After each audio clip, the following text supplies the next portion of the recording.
Hello everyone, today I'm in Brussels with Sam. Hello Sam. Sam is business consultant at Orange and today he will tell us how to decide where to invest in smart manufacturing.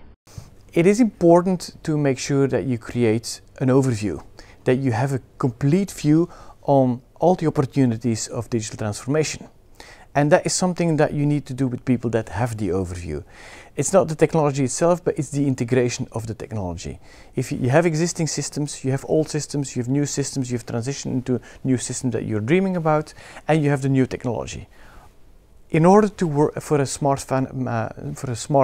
factory to work properly, things need to be integrated. So think about the integration. That's one point. The second point is make sure that you focus on projects that give as fast as possible return. Because the first step is being often forgotten is make the overview. Make the overview on where you have got opportunities to take the benefit from digital transformation.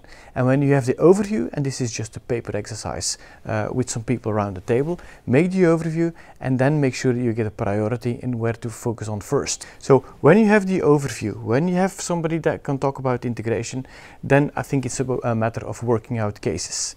And again, paper exercise, exercise together with people to see where are the specific cases and where is the business return and where is the scalability potential. Because scalability is something that is often forgotten. But when you take that into account, you can make quite easily a prioritization of the different initiatives. And then, in my mind, it's nothing different than a normal innovation process. So a digital transformation is an innovation process where you select opportunities, you do a prioritization, and you test step by step, and you reduce the biggest risk first. That's actually the last part of the advice. Every implementation, every innovation has risks.